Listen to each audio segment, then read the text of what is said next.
दोस्तों आज के इस वीडियो में हम लोग बात करेंगे कि कैसे आप किसी स्टॉक के 7 to 8 चेकअप्स कर लेंगे। उस चेकलिस्ट में अगर आपने टिक कर दिया तो आप मल्टी बिगर स्टॉक्स पाएंगे, ऐसे स्टॉक्स जो आपके पैसे को कई गुना कर देने वाले हैं। क्या ये काम इतना आसान हो सकता है? मैं आपको एक कहानी के साथ ये बात समझाता हूँ। एक इंसान गरीब था, तो उसने कहीं भगवान से प्रार्थना की। भगवान ने कहा उस नदी में जा, वहां पे नदी के पत्थर जब तू हटाता रहेगा तो तुझे उसमें हीरा मिलेगा। तो उसने पत्थर हटाना शुरू किया। पहले दूसरे तीसरे दिन बड़ा जोश में था, गुनगुना रहा था, पर तब तक उसको हीरा नहीं मिला। तो उसने कहा चलो यार, टाइम लगती है, सब्र का फल मीठा होता है। तो वो फिर भी करता गया। फिर 5 दिन और गुजर गए, तब तक उसको हीरा नहीं दिखा। तो धीरे धीरे उसका इंटरेस्ट खोने लगा, उसको फेथ भी खत्म हो गई कि यार पता नहीं भगवान ने कुछ तो मजाक कर लिया मेरे साथ में। और फिर वो अनमने मन से ऐसे इधर से उधर पत्थर निकालता रहा है, छाटता जा रहा है। और फिर जब भगवान वापस प्रकट हुए कुछ दिनों बाद, तो उन्होंने कहा क्या भगवान, आप कुछ भी करते हो, कहाँ है हीरा? तो भगवान ने कहा कि मैंने खुद ने देखा है कि 2 दिन पहले तू जब अपने अनमने मन से पत्थर फेंक रहा था तो उसमें हीरा गया। पर ऐसा हुआ क्यों? क्योंकि हम अपनी फेथ, अपना सही तरीका, सही रास्ता खो देते हैं। हमको हर चीज मिलती है जो हमको चाहिए, लेकिन तब नहीं मिलती जब हम सोच रहे होते हैं। हो सकता है वो हमको उसके बाद मिले। तो इसलिए मैं आपसे कहूंगा कि अपने सही रास्ते पे चलने की तैयारी करो। यहाँ पे वो पूरी चेकलिस्ट में आपको समझाने जा रहा हूँ।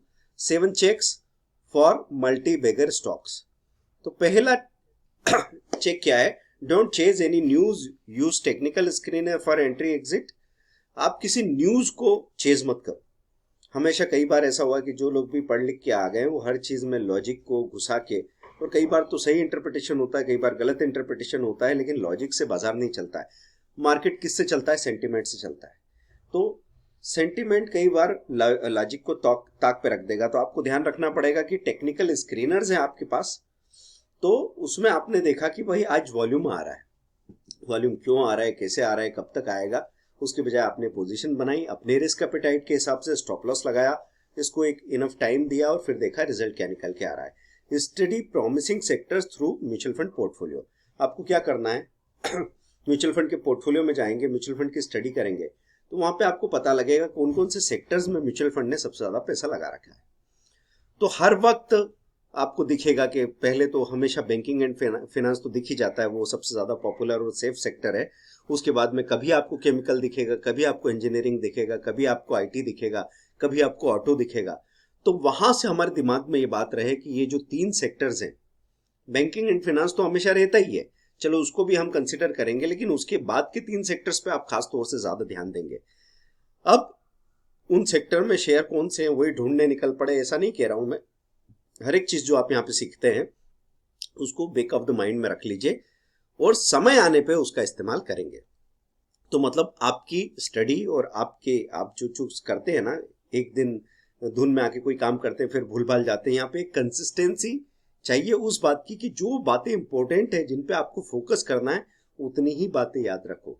मैं आपको नहीं कह रहा हूं कि दुनिया भर की इधर उधर की सारी बातों पर ध्यान दो। आपको सिर्फ चिड़िया की आंख देखनी है और वो देखनी ही है। Study peer group with less P, better ROE and improving APS. अब क्या हुआ, आप किसी सेक्टर को देख लिया आपने, समझो ऑटो सेक्टर या समझो आईटी सेक्टर या केमिकल की बात करें, साइक्लिकल का बड़ा अच्छा मूवमेंट पॉसिबल है। अब हमारी हालत ये, हम इतने शॉर्ट साइटेड होते हैं कि 6 महीने में अगर बढ़ा नहीं और खुदा न खास्ता वो 20% 30% वहां से नीचे चला गया, तो हम उस सेक्टर को जिंदगी में हाथ लगाने को तैयार नहीं होंगे। तो हम सारे कंक्लूजन पे पहुंच जाते हैं 6 महीने के अंदर, वो कह क्या रहे हैं कि हम इन्वेस्टर हैं।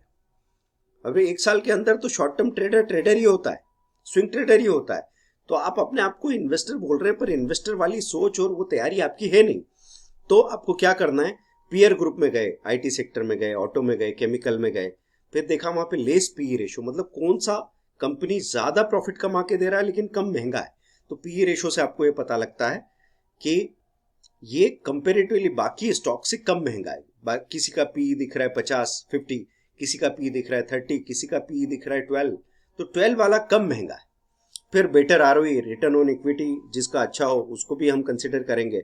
और सबसे बड़ी बात कि जिसकी ईपीएस इंप्रूव हो रही, कहां देखेंगे? ट्रेंड लाइन में जाके ऑल टाइम चार्ट देखते हैं, ईपीएस का ग्राफ दिखता है क्लियर। तो अगर ईपीएस बहुत तेजी से इंप्रूव कर रही है तो आपको स्विंग ट्रेडिंग में अच्छा पैसा तो मिल ही जाएगा। और देखिए, कभी कभी आप ये सोचते हो कि मैं यहां से चलूं तो 1000 कदम बाद अगर मुझे कोई पत्थर मिलेगा तो क्या मुझे ठोकर लग जाएगी? मैं कभी कभी ये भी बात करता हूँ कि आप चले हैं आगरा से मुंबई की तरफ, तो क्या आप ये पूछोगे कि 1500 किलोमीटर दूर कहाँ पे सुलभ शौचालय मिलेगा, मैं कहाँ पे टॉयलेट करने वाला हूँ? अरे ऑन द वे चीजें ठीक होती चली जाएगी। तो आपने कोई चीज यहाँ पे जान ली है, अपने पोर्टफोलियो में डाल ली है, अब अच्छे स्ट्रॉन्ग स्टॉक आप ले रहे हो, उनकी क्वालिटी भी देख रहे हैं, क्वांटिटेटिव एनालिसिस भी हो रहा है। तो ऐसा बहुत कम होता है कि अगर आपको स्विचिंग करनी हो, इससे बेहतर कोई स्टॉक मिल गया तो आप इसको बेच दोगे थोड़ा और उसमें एंट्री कर पाओगे। इसको बेचते हुए भी आपको 10-15% का प्रॉफिट तो कई बार मिल ही जाएगा, क्योंकि आपका तरीका सही है। ठीक है। Notice cyclical movements and focus on recently corrected but strong sector. Cyclical movements का तैयारी करो दोस्तों। एक तो मैंने आपको सेक्टर शिफ्ट के बारे में बताया था, सेक्टर रोटेशन होता है।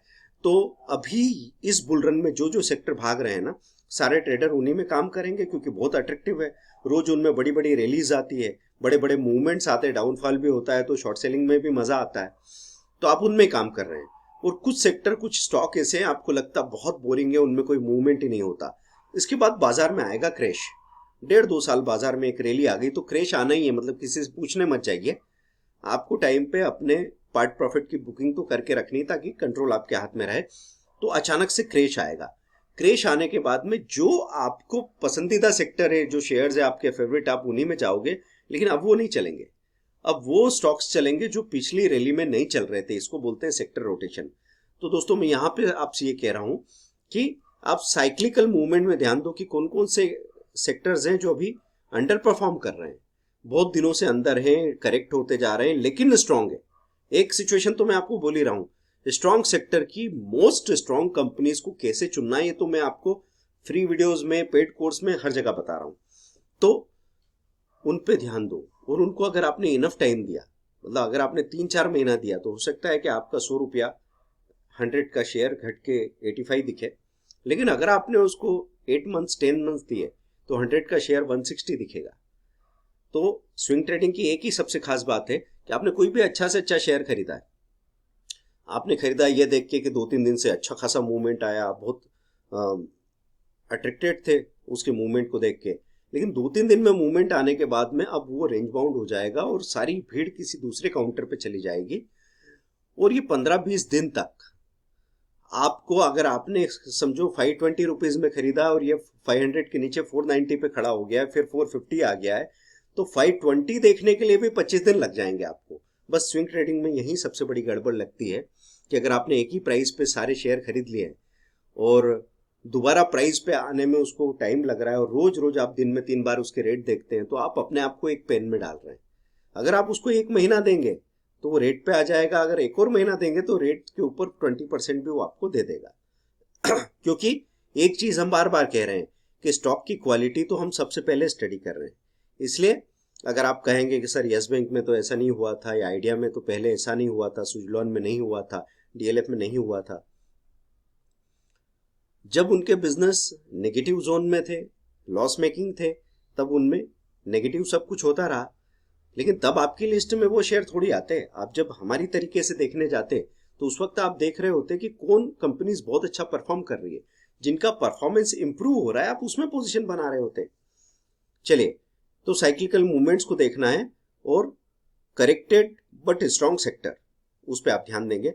फिर दोस्तों एक अगली बात होगी, any stock generating big revenue with profits. कभी कभी ऐसा होगा कि हम हमेशा ईपीएस की बात कर रहे हैं, लेकिन जब आप स्टॉक्स को देखने जाते हैं तो आपको वहां मार्केट कैपिटल पे भी ध्यान देना है। तो 100 करोड़ से लेके 1000 करोड़ तक की मार्केट कैपिटल है, इसका मतलब बहुत छोटी कंपनी है। तो इसमें आप बहुत सारा पैसा नहीं लगा सकते, अपने 50 लाख में से 30 लाख उसमें नहीं लगा सकते। मिड एंड स्मॉल कैप में कम पैसा लगा के आप लार्ज कैप से भी ज्यादा पैसा बना लोगे, लेकिन आपको अपने पास एक गुंजाइश रखनी होगी कि ये आधा भी हो जाता है अगर, तो मैं वहां पे इसको एवरेज कर सकता हूं। स्टॉक तो अच्छा है ही, इसलिए बाजार में जब डिप आएगा तो लार्ज कैप अगर 10% गिरेंगे तो मिड कैप 20% गिरेंगे, तो स्मॉल कैप 30-35% भी गिर जाएंगे। तो उस झटके के लिए मेंटली हम तैयार हों, और तैयार होने की प्रॉब्लम इसलिए नहीं है कि अगर मैंने सारे इकट्ठे नहीं खरीदे और मैंने अपने आप को 3 से 6 महीने का टाइम दिया था अगला टुकड़ा खरीदने के लिए, तो या तो ऐसा होगा कि आपने जो कुछ खरीदा उसी पे 30-40% मिल रहा है प्रॉफिट, या फिर वो 30% नीचे है और आपने अपने बचे हुए पैसे से वहां पे और खरीद लिया और आपकी कॉस्ट एवरेजिंग बहुत अच्छी हो गई, क्योंकि जब कम प्राइस होगी तो आप क्वांटिटी बहुत अच्छी ले पाएंगे। तो आप ऐसे स्टॉक जो अच्छा रेवेन्यू जनरेट कर रहे हैं, मैं उनकी बात कर रहा हूँ कि कोई बड़ी कंपनी है जो 10,000 करोड़, 15,000, 25,000 करोड़ का रेवेन्यू जनरेट करते हो, जैसे HUL की बात करें हम, बड़े बड़ी कंपनीज मारुति, हीरो मोटो की बात करें हम, इन्फोसिस या TCS की बात करें, तो इनकी प्रॉफिटेबिलिटी कम भी होगी, तो वो इतने ज्यादा सेफ है कि इंस्टीट्यूशन अपना आधा पैसा तो इन बड़ी कंपनीज में लगा के रखते हैं। तो इनमें धीरे धीरे थोड़े थोड़े मूवमेंट्स होते हैं, लेकिन ओवर द पीरियड आपको बहुत अच्छा पैसा देखने को मिलेगा, क्योंकि आप यहाँ पे 30 लाख 40 लाख लगा पाए और वो 40 लाख में अगर आपको 40% का प्रॉफिट मिल गया है तो आप देखो कितना हो जाएगा। तो वहां 15 से 20 लाख रुपया आप एक ही ट्रेड में निकाल के बाहर आ सकते हो। लेकिन ऐसा स्टॉक भी तो होना चाहिए, ऐसी कंपनी भी तो होनी चाहिए जहां मैं इतना बड़ा पैसा लगा सकूं। तो यहाँ पे कोई सिंपल फार्मूला वाली बात नहीं, चीजें सब सिंपल ही है, पर अगर आप जल्दी में हो, इनफ टाइम नहीं दे रहे हो, तो आप आधा अधूरा कोई फंडा लगा के और अपने आप को नुकसान पहुंचा सकते हो। अब एक बहुत ही इंपॉर्टेंट बात जो पीटर लिंच किया करते थे, वो कहते थे कि आप बाजार में जाओ, किसी मॉल वॉल में, काफी शॉप या जहां पे भी बहुत ज्यादा बिजनेसेस दिखते हो वहां पे बैठो, और फिर आप ऐसा करो, किसी भी फील्ड का कोई आदमी आपको मिलता हो, हम अपने आसपास कई लोगों को जानते हैं जो काम करते हैं, उनसे अपने राइवल के बारे में, आप कॉम्पिटिटर्स के बारे में बात कीजिए। समझो कोई आदमी बजाज इलेक्ट्रिकल में काम करता हो और वो हैवेल्स की तारीफ कर रहा है, या कोई बजाज इधर दो बाइक कार की कंपनीज में काम करता हो और वो सामने वाली कंपनी के बारे में बात कर रहा है, या ये बता रहा है, या तो गाली दे रहा है कि यार हम उनसे परेशान हैं, या फिर वो तारीफ कर रहा है कि नहीं यार उनकी बात अलग है, तो वहां से आपको इंडस्ट्री के अंदर के आदमी का एक नजरिया मिलेगा। वो काफी नहीं होगा, फिर हम आके यहाँ पे अपने नंबर्स में सब कुछ चीजें देखेंगे, पर रिसर्च कोई एक ही पैमाने पे, एक ही तल पे नहीं होती, एक लेवल पे नहीं होती, इसके कई स्टेजेस होते। ठीक है, any monopoly business with growing EPS, देखिए मोनोपोली के लिए बहुत ज्यादा फैसिनेशन हो गया है, तो मोनोपोली वाले बहुत सारे बिजनेस होते नहीं, पर आपको अगर ऐसी कोई कंपनीज दिखे जो कोई ऐसा प्रोडक्ट बनाती है कि दूसरा कोई बनाता ही नहीं हो, जैसे मैंने ग्रेविटा लिया, तो वो लेड की मैन्युफैक्चरिंग वगैरह में इन्वॉल्व है, या फिर हम कहीं कोई नर्मदा जिलेटिन जैसी कंपनी देख सकते हैं, या कन्वेयर बेल्ट जैसी कंपनी देख सकते हैं। कुछ ऐसे पार्ट्स वो बना रहे हैं जो हर जगह जरूरी है, और वो बहुत ज्यादा बजिंग कंपनी नहीं है, सारी दुनिया उनको जानती नहीं है। तो अगले पॉइंट में मैं यही बात कर रहा हूं कि कोई अच्छी प्रॉफिटेबल कंपनी वो आपके लिए क्यों अच्छी होगी, अगले पॉइंट में पता लग जाएगा। मैंने लिखा है refrain from noise from advertisement, avoid populism. देखिए शोर से बच जाओ, और जो पॉपुलरिज्म है ना, पॉपुलरिज्म ऐसे धोखा दे रहा है कि आपने अपने शहर में मारुति का बड़ा शोरूम देख रखा है, पर आपका दायरा छोटा है, आपको जनरल मोटर्स के बारे में नहीं पता, आपको शेवरले के बारे में नहीं पता, आपको दूसरी ग्लोबल बड़ी बड़ी कंपनीज के बारे में नहीं पता, तो आप कहेंगे कि अरे ये पता नहीं क्या है, मारुति सबसे बड़ी है मेरे लिए। तो मारुति तो सच में एक बड़ी कंपनी है, हम ऑटोमोबाइल की बात करें, पर ऐसे बिजनेसेस के मामले में हम जिन चीजों को देखते हैं, अब टीवी पे आप देखने जाएंगे FMCG के सारे एड आते रहेंगे, अब वहाँ इंफ्रास्ट्रक्चर के एड थोड़ी आएंगे, पावर के एड थोड़ी आएंगे, IPO आता है तब एक आध बार वो एड देखने को मिल जाएगा। तो आप उन चीजों को नहीं जानते, पर दुनिया में वो चीजें ज्यादा बड़ी है, उनके बगैर दुनिया नहीं चल सकती। क्या आप अपने घर से, आपकी बीवी ने कहा है कि थोड़ा स्टील खरीद के ले आओ, तो आप क्या लेके आओगे? आप मैगी लेके आओगे, चॉकलेट्स लेके आओगे, केक लेके आओगे, सब्जी लेके आओगे, दूध लेके आओगे। तो कुछ चीजों को हम बार बार सुनते हैं, जैसे पेटीएम, जोमेटो, स्विगी, ये सब नाम हमारी जिंदगी में, नेटफ्लिक्स बार बार आ रहा है, तो एक इमोशनल अटैचमेंट हो जाता है। तब हम उस बिजनेस के फिगर को, उनके नंबर्स को थोड़ा सा साइड में रख के और इमोशनल होके उसको खरीदना चाहते हैं। हम चाहते हैं कि चलो हम इसमें अपनी हिस्सेदारी बनाएं। देखो हर आदमी एयर ट्रेवल करना चाहता है, ये सबसे बड़ा एग्जाम्पल है। तो उनको लगता है कि यार ये ट्रैक्टर वेक्टर की कंपनी है, ऑटो की कंपनी में क्यों वो करूं, मैं सीधा ही एयरलाइंस लूंगा। एयरलाइंस सबसे ज्यादा लॉस मेकिंग बिजनेसेस रहे हैं हमेशा से, और सिगरेट की, टोबैको की कंपनी सबसे ज्यादा प्रॉफिट मेकिंग रही है। तो अपनी पर्सनल बायसेस या चॉइसेस की वजह से अगर आप निर्णय ले रहे हैं तो आप बिजनेस में धोखा खा जाएंगे। फिर strong small cap stock with lower FII MFF holding might be more rewarding with less capital.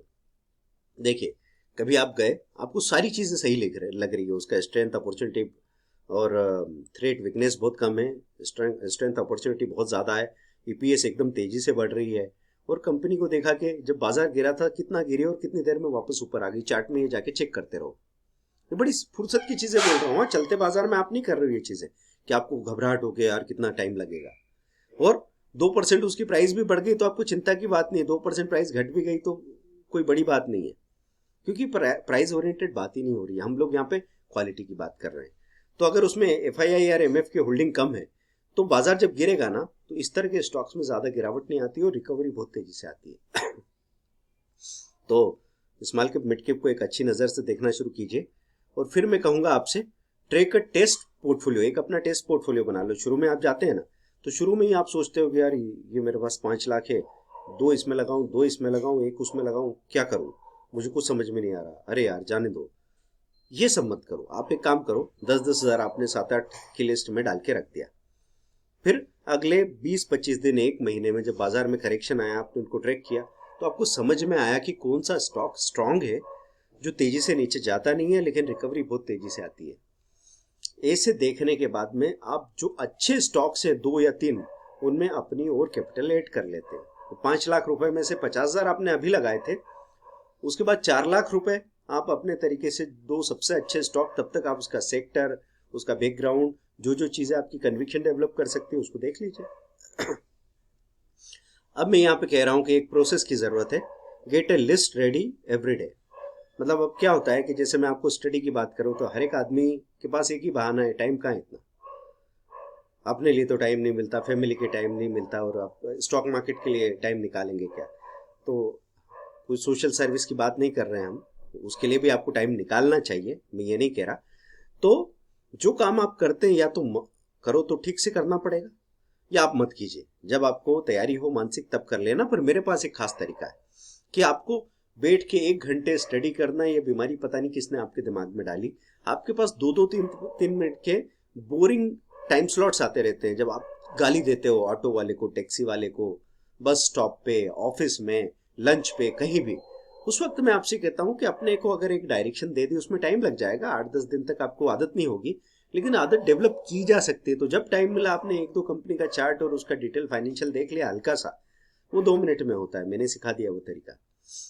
तो आपके पास हमेशा एक लिस्ट होगी, 4-5 स्टॉक आज आपने दिन भर में कहीं कहीं देख लिए, हफ्ते भर में आपके पास 25-30 स्टॉक्स हो गए। अब उनमें से आप चेक करते रहते हो कि इनमें से बेस्ट 3 कौन से, और बेस्ट 3, बेस्ट 5 आपके दिमाग में है। उसमें आप डाइवर्सिफिकेशन भी दिमाग में रखे हो कि यार एक ही सेक्टर में तो नहीं डाल रहे हैं सब कुछ हम, क्योंकि अभी केमिकल सेक्टर में जाके देखोगे तो सबका वैल्यूएशन बहुत सही हो गया है, क्योंकि वो बहुत ज्यादा करेक्ट हो चुके हैं और कंपनी हमेशा से प्रॉफिटेबल रही है। तो अभी एक साथ सारे केमिकल आपको ऐसा लगेंगे कि यार ये भी सही प्राइस पे मिल रहा है, ये भी सही प्राइस पे मिल रहा है, ये भी सही प्राइस पे मिल रहा है, तो सारे केमिकल लेके मत बैठ जाना। तो डाइवर्सिफिकेशन का ख्याल रखेंगे। और ये सारी बातें दिमाग में है, लिस्ट आपके पास है, लेकिन उनको खरीदना स्विंग ट्रेडिंग में कब है, जब वीकली बाजार थोड़ा सा माइनस हो, निफ्टी या सेंसेक्स में थोड़ा करेक्शन दिखे, और साथ में शॉर्ट टर्म या पॉकेट पिवट स्क्रीनर में आपको आपकी लिस्ट में से कोई नाम दिखा। मतलब यहाँ प्रॉब्लम ये थी कि हमने कुछ स्टडी किया तो हम तत्काल खरीदने जाते हैं, या अगर आज नहीं खरीद रहे हैं तो फिर 10 दिन बाद के लिए हम स्टडी नहीं करते, हमको लगता है दुनिया आज ही खत्म हो रही है। तो यहाँ मैं कह रहा हूँ कि आपने एक लिस्ट बनाई, वो आपके दिमाग में है, बार बार आप उसको देखते हैं, उसको अलग अलग नजरियों से देखते हैं, और उसके बाद जिस दिन मौका आएगा उस दिन जो भी आपको स्क्रीनर में नजर आ रहा है उस स्टॉक में एक पोजीशन बनाएंगे। अगर बाजार बहुत ज्यादा बुलिश ऑलरेडी है और पहले से ही वो चीज बढ़ चुकी है तो आप एक छोटी सी पोजीशन बनाएंगे ताकि आपके दिमाग में अटका रहे। कई बार ऐसा होगा कि हमने स्टडी तो की, लिस्ट भी बनाई, लेकिन कुछ खरीदा नहीं, और फिर 3 महीने बाद जब हमने देखा कि वो 50% प्लस हो गया है वो शेयर, तो आपने कहा शिट, ये तो मैं लेने वाला था, फिर मैंने क्यों नहीं लिया।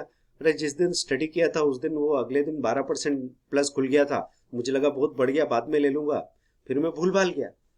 तो हमारे पास चीजें स्टार्ट तो हम करते हैं, फॉलोअप नहीं है दोस्तों। तो ये वीडियो कैसा लगा, क्या आपके काम का था?